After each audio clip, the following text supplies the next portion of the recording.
तो जो ये मेरा मनोविज्ञान है सब्जेक्ट यूपी टेट के लिए 30 नंबर का आता है। मनोविज्ञान को इंग्लिश में साइकोलॉजी बोलते हैं। तो मनोविज्ञान जो शब्द आया है वो कौन से देश से आया है? इसका जो जनक देश है वो ग्रीक या यूनान देश होता है। और जब मनोविज्ञान को साइकोलॉजी, हिंदी में मनोविज्ञान बोलेंगे, इंग्लिश में साइकोलॉजी बोलते हैं। तो जब हम साइकोलॉजी को तोड़ेंगे दो शब्दों में तो साइकी प्लस लोगस में टूटता है ये।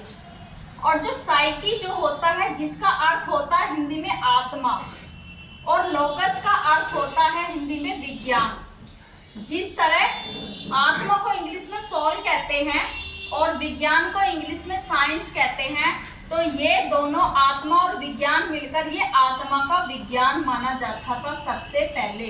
तो मनोविज्ञान को हम आत्मा का विज्ञान कहते थे, लेकिन धीरे धीरे क्या हुआ, मनोविज्ञान में धीरे धीरे ये बदलता गया।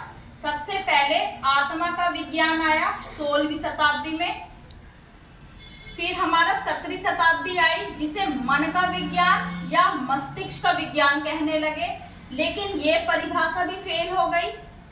18वीं शताब्दी में क्या हुआ, उसमें कुछ भी कोई परिभाषा या कुछ भी उसका नाम नहीं दिया, तो इसलिए उसको बंजर काल कहा गया। उसके बाद ये भी परिभाषा मन वाली फेल हो गई। उसके बाद चेतना का विज्ञान आया 19वीं शताब्दी में। चेतना के बाद क्या हुआ, इस परिभाषा को भी नहीं माना गया। फिर आया हमारा 20वीं शताब्दी में जो अब हमारी चल रही है, उसमें जब से ये व्यवहार का विज्ञान कहलाने लगा 20वीं शताब्दी से, तो मनोविज्ञान को सबसे बाद में व्यवहार का विज्ञान माना जाता है और सबसे शुरू में आत्मा का विज्ञान।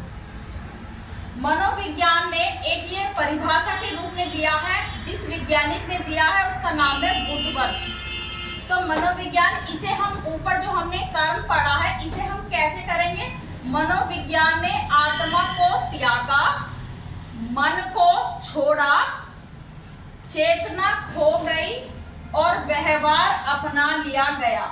तो ये ऐसे परिभाषा बनी है जो वुडवर्थ ने दी है, ये कभी कभी पेपर में पूछी जाती है। उसके बाद जो हमारी आत्मा है, आत्मा का विज्ञान है, उसको मानने वाले कौन वैज्ञानिक थे, उनके नाम हमें याद करने होते हैं। तो जिसने आत्मा को माना, प्लूटो, अरस्तु, डेकार्टे, ये 3 नाम हमें याद करने होंगे जो मुख्य है। मनोविज्ञान या मस्तिष्क को मानने वाले 2 मुख्य है, होते बहुत सारे हैं, पोम्पोलॉजी और थॉमरीड। ऐसी चेतना को विज्ञान को मानने वाले विलियम वुड, विलियम जेम्स और टिचनर। ऐसी व्यवहार का विज्ञान को मानने वाले वुडवर्थ, स्किनर और वाटसन। आज इतना ही, इससे आगे और वीडियो डालेंगे। अच्छा लगा तो बताना।